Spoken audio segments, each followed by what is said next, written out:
Mari kita teliti hukum 13 yang bertajuk, apabila meminta bantuan, rayulah kepada kepentingan diri orang itu, jangan sekali-kali kepada belas kasihan atau rasa terhutang budi mereka dalam bentuk penceritaan yang mendalam. Intipati utama bab ini adalah tentang seni meminta bantuan tanpa merendahkan diri atau bergantung kepada emosi yang rapuh. Ramai orang melakukan kesilapan besar apabila mereka memerlukan pertolongan. Mereka cenderung mengingatkan orang lain tentang bantuan yang pernah mereka berikan pada masa lalu atau merayu atas dasar simpati. Masalahnya, mengingatkan seseorang tentang hutang budi hanya akan membuatkan mereka merasa tertekan dan bersalah, yang akhirnya menyebabkan mereka mencari jalan untuk mengelakkan diri daripada anda.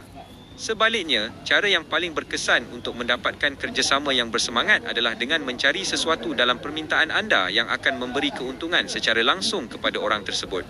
Bab ini membawakan kisah Castruccio Castracani sebagai contoh kegagalan memahami kepentingan diri. Castruccio yang dibantu oleh keluarga Poggio untuk naik ke puncak kuasa di Lucca, akhirnya dikhianati oleh keluarga tersebut kerana mereka merasa tidak dihargai.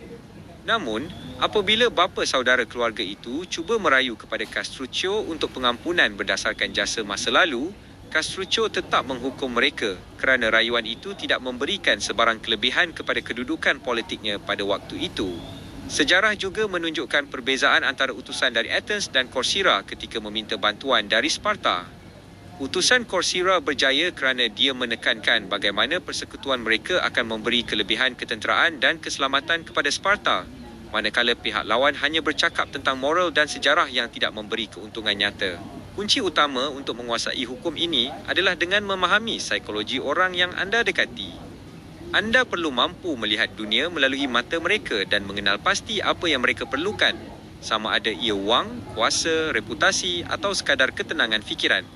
Apabila anda membentangkan permintaan anda sebagai satu peluang untuk mereka mencapai matlamat tersebut, mereka tidak akan teragak-agak untuk membantu anda kerana pada hakikatnya, mereka sedang membantu diri mereka sendiri.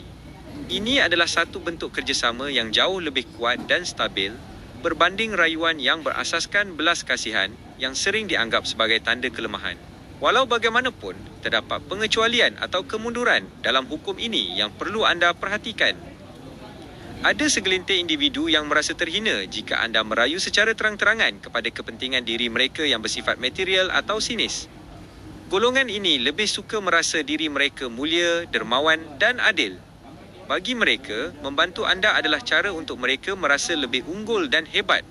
Dalam situasi ini, anda tidak seharusnya menekankan keuntungan peribadi, sebaliknya berikan mereka peluang untuk mempamerkan kebaikan hati mereka di hadapan khalayak ramai. Jadi, kebijaksanaan anda terletak pada kemampuan membezakan sama ada seseorang itu digerakkan oleh ketamakan atau oleh keinginan untuk kelihatan murni.